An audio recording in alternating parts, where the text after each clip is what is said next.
everyone, it's Sharana from Para Wait. Today I'm going to be reviewing Westworld Season 3, Episode 7, Press Pawn. So, I'll have to say going into this, my feelings for this season's of Westworld was kind of mixed. So I think at the beginning of the season, I was very yes, give me more episodes, especially when we got to Mother of Exiles. I was like, this is what I was looking for. However, the past couple episodes, I haven't felt as impressed with all that was happening in Westworld. I think that there were a lot of cool things happening, but I found myself having more and more questions, and there were more and more subplots that have been introduced that really haven't found any answers.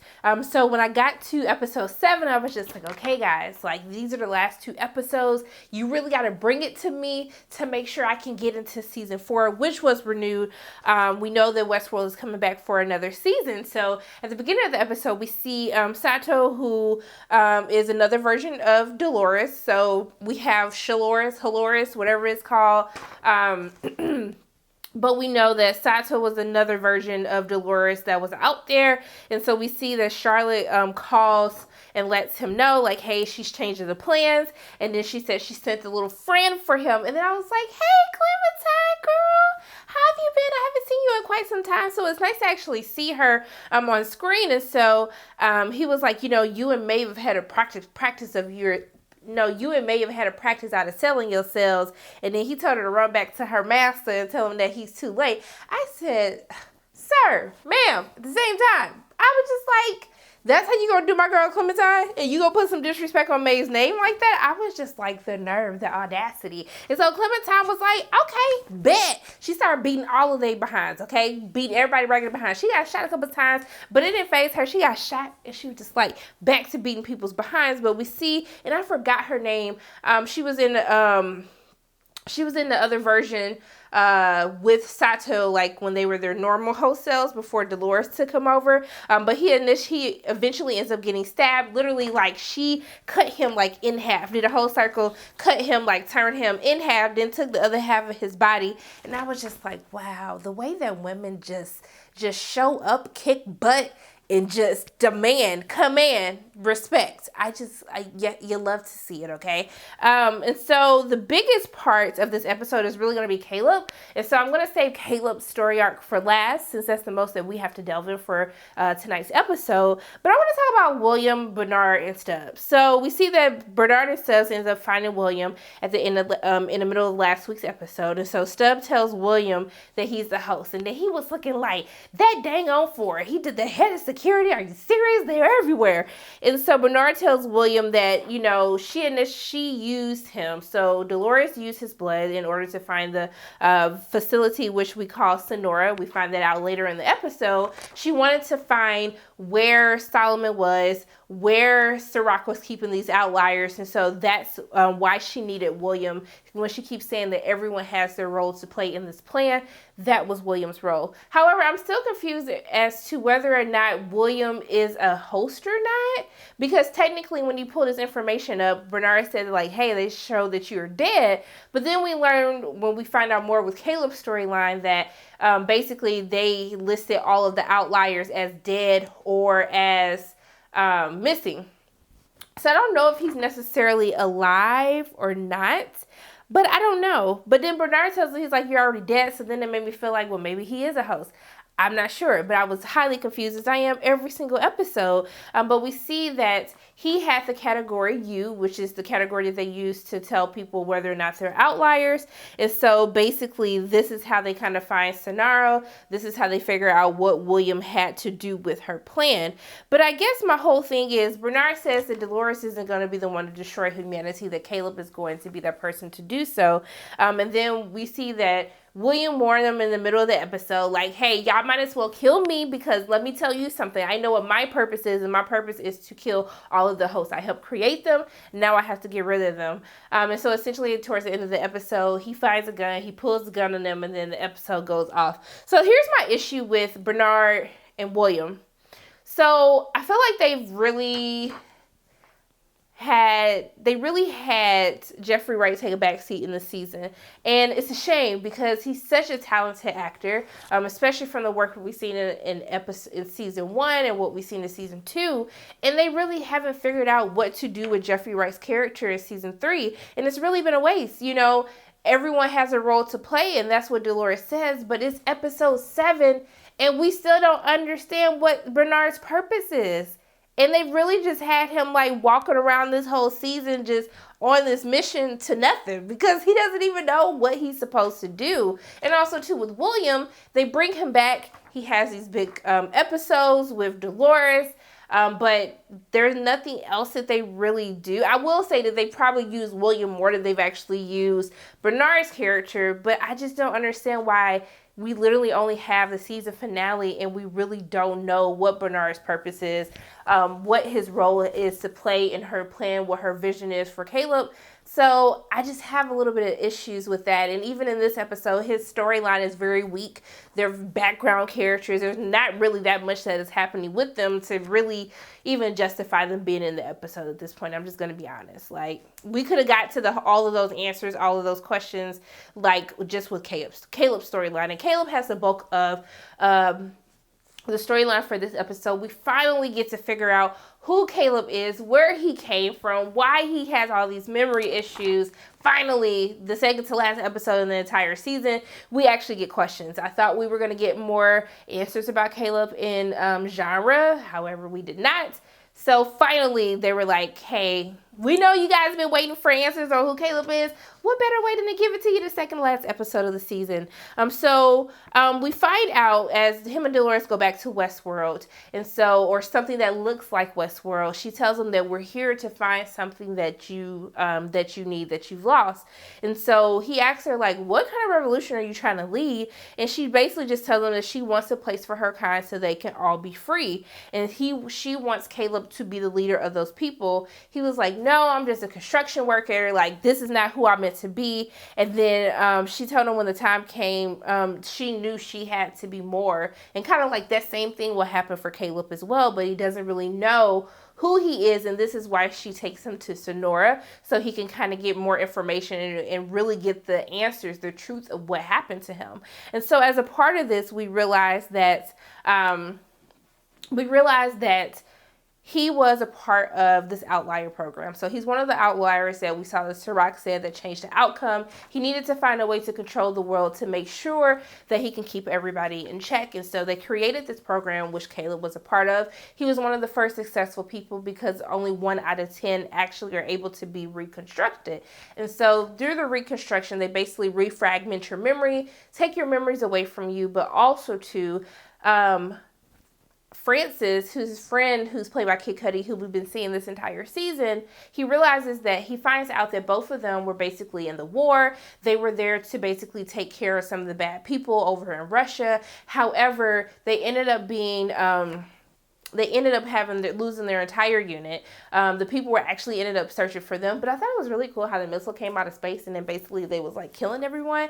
But he thought that him and Francis decided to take on one last mission to take out their leader. However, as Caleb is basically realizing that a lot of these memories are not his own because the drugs that they were giving some of these people to basically distort their memory into something else. So where he thought that others had killed Francis, he realized that he was the one who killed Francis because this was a part of that outlier program. And the RICO app, which we were introduced to with Ash and also to with Caleb, this is the program that they actually used to get rid of some of these outliers. So everything was basically a cover up in order for Sirach's plan to finally go through. So, which was crazy because it was like, I know that there's something more to Caleb, but I don't know.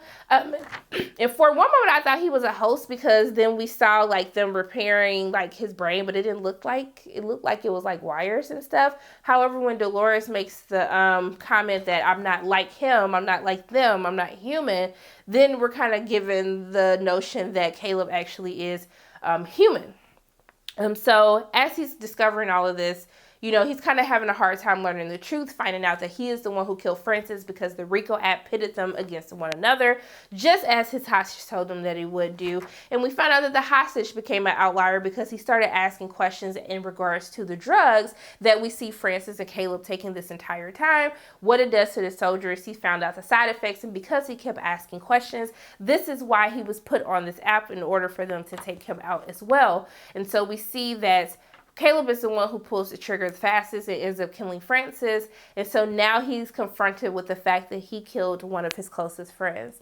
But more importantly, we get to see Solomon, which is the version that Sirach and his brother created before Rehoboam, of them really trying to find peace within the world. And so as Caleb is getting introduced to all of this, it's a bit overwhelming for him. But Dolores shows her plan that she needs to find the strategy that helps her lead her revolution. So that is why she has brought Caleb to Sonora, where we see all of the bodies of the outliers. So we find out that the outliers, they're basically frozen. We see that Sirach's brother is actually frozen. I thought he had killed him for a moment, but he really just frozen for the past 15 years. We see this hologram of him speaking to his brother as if his brother has woken up.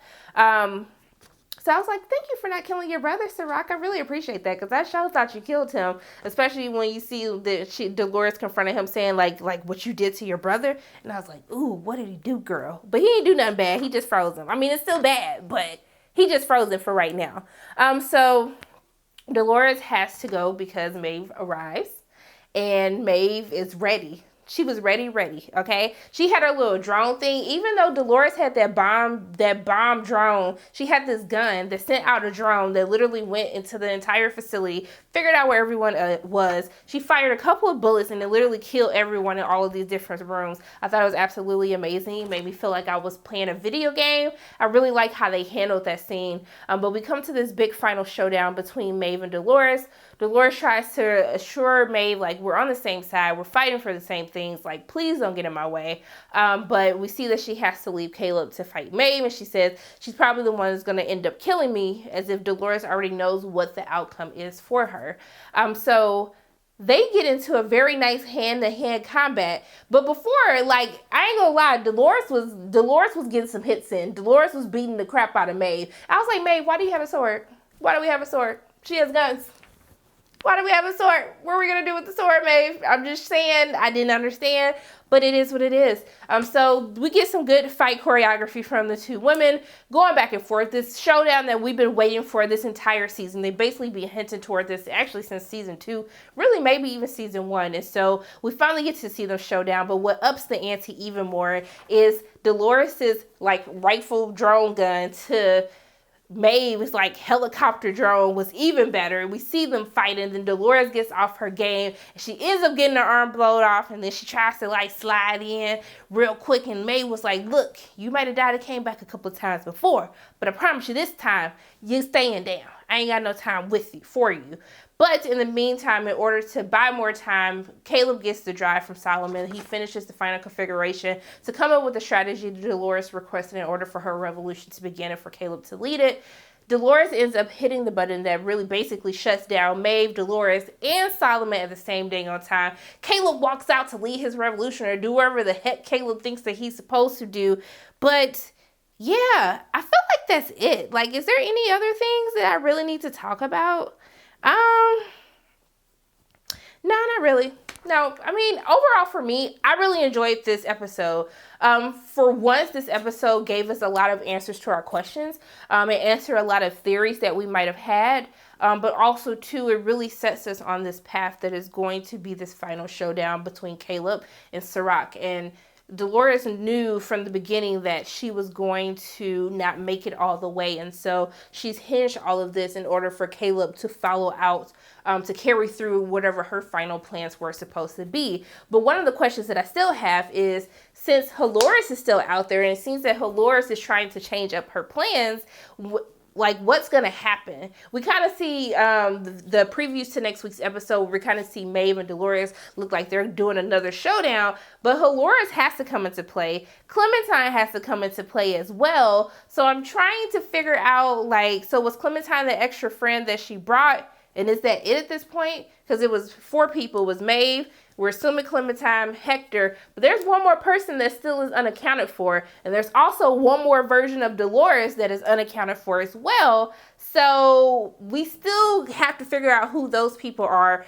in the season finale next week. But also, too, we most importantly need to figure out what is Bernard's purpose. What is William's purpose? Well, William's purpose, think he's supposed to just kill everybody. But how is all of this going to come to the final head? Also, too, with Sirach as well, who I didn't think was going to make it this long. But he also, there's like a lot of loose ends that we have to tie up. I hope that this is an extended episode for the season finale, because now that I'm sitting here putting everything out, I was just like, it's a lot of people that have to have things resolved, and I don't necessarily know if they can do that in one episode with the season finale, which leads me to believe that we will be ending on some type of cliffhanger.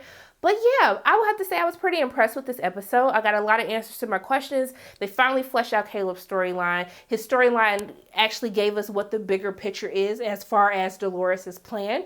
But I can't wait to see how this season finale wraps up season 3 of Westworld. This, like, if they can stay on this trajectory, what they did with this episode, and take it into next episode and then up the ante even more, I will be very impressed to see how they end. But those are pretty much my thoughts on Westworld Season 3, Episode 7, Press Pawn.